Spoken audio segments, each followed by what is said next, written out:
लोकशाहीतला उत्सवाचा दिवस आहे आणि महाराष्ट्राचा देखील हा उत्सवाचा दिवस आहे। महाराष्ट्राला उज्ज्वल भवितव्याकडे आजचा दिवस हा लोकशाहीतला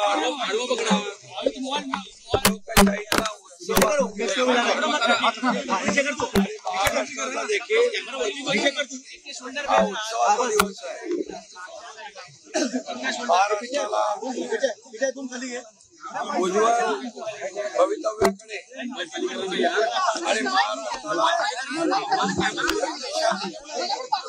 आणि देशाला आर्थिक महासत्तेकडे घेऊन जाणारा उत्सव आणि म्हणून या उत्सवामध्ये सर्व मतदारांनी सहभागी व्हायला पाहिजे आणि जास्तीत जास्त लोकांनी मतदान केलं पाहिजे, कारण मतदान हे आपलं पवित्र कर्तव्य आहे, ही आपली जबाबदारी आहे आणि म्हणून ती प्रत्येक नागरिकांनी पार पाडली पाहिजे आणि या लोकशाहीच्या उत्सवामध्ये सामील झालं पाहिजे असं माझी सगळ्यांना विनंती आहे।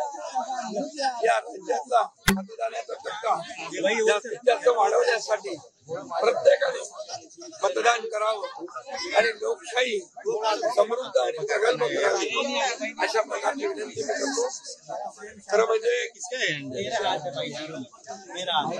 गेल्या 5 वर्षाचा कारभार या महाराष्ट्रातल्या जनतेने पाहिलाय। 2019ला मतदान झालं आणि त्यावेळेस जे काही महाराष्ट्रातल्या अपेक्षेच्या विरुद्ध सरकार चुकीच्या पद्धतीने सरकार तयार झालं ही जनता 2019 ही घटना अजून विसरलेली नाही आणि त्यामुळे गेल्या 5 वर्षामध्ये या राज्याची कोणी दशा केली आणि या राज्याला विकासाची दिशा कोणी दाखवली हे लोकांना माहित आहे आणि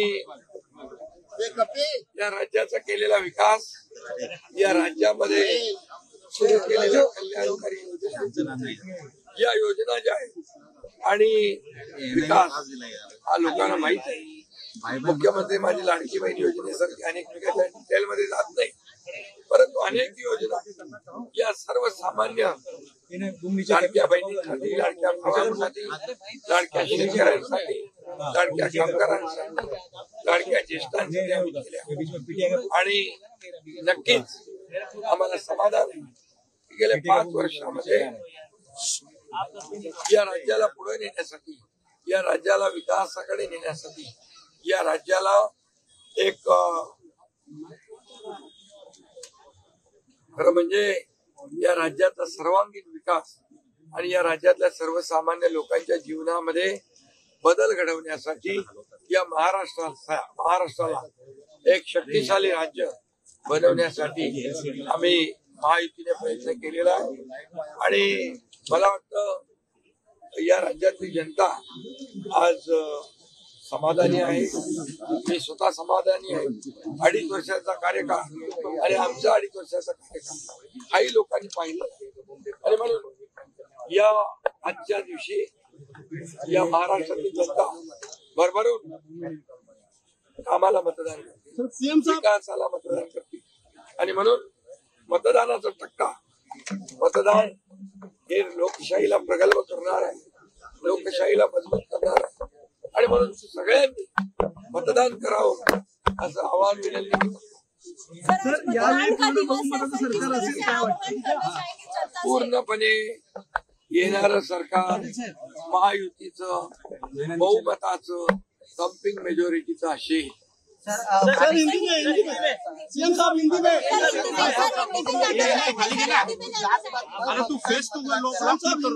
आम्ही विकासाला प्राधान्य दिलं, कल्याणकारी योजनांना प्राधान्य दिलं।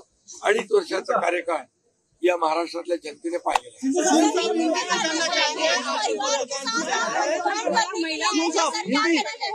आज बहुत ही लोकशाही का एक पवित्र दिन है, ये उत्सव है, ये लोकशाही को समृद्ध और मजबूत करने वाला उत्सव है। इसमें सभी ने मिलकर इस उत्सव में सहभागी होना चाहिए, सभी ने वोट करना चाहिए, क्योंकि ये महाराष्ट्र को शक्तिशाली बनाएगा, देश की अर्थव्यवस्था को मजबूत बनाएगा। इसलिए आज का दिन बहुत ही महत्वपूर्ण है। ये मतदान सभी लोग करें और हमारी लोकशाही समृद्ध करें, प्रगल्भ करें, मजबूत करें। और पिछले 5 साल का कारोबार लोगों ने देखा है। 2019 में क्या हुआ था लोग आज भूले नहीं है। लोगों का मैंडेट क्या था और लोगों का मैंडेट था महायुति, जनता का मैंडेट था महायुति, लेकिन सरकार महायुति की नहीं बनी। इसलिए वो लोगों के ध्यान में है पूरी तरह। और 2.5 साल का कार्यकाल भी देखा है उन्होंने और हमारे 2.5 साल का भी देखा है। और इसलिए हमारे 2.5 साल में एक तरफ विकास, जो विकास को रोका था हमने उसको शुरू किया। जो कल्याणकारी योजना है जैसे लाडली बहन, लाडला भाई, लाडला किसान, कई योजनाएं मैं अभी सब में खुलकर बताना नहीं चाहता, लेकिन विकास और कल्याणकारी योजनाएं जो शुरू की है इसका प्रतिबिंब जो है इस चुनाव में दिखेगा। महिलाओं को बड़े पैमाने पे लाडली बहनों का और लाडले भाइयों का मतदान होगा। और मैं सभी से गुजारिश करता हूँ, लोकशाही में वोटिंग होना चाहिए, ये हमारा अधिकार है, हमारी जिम्मेदारी है, वो हमने बखूबी निभानी चाहिए। और इसलिए सभी वोट करें। और मुझे विश्वास है 2.5 साल में जो महायुति ने काम किया है, जो कल्याणकारी योजनाएं, जो विकास, उसके बलबूते पे आने वाली सरकार जो है मजबूत पंपिंग मेजोरिटी जो महायुति की होगी।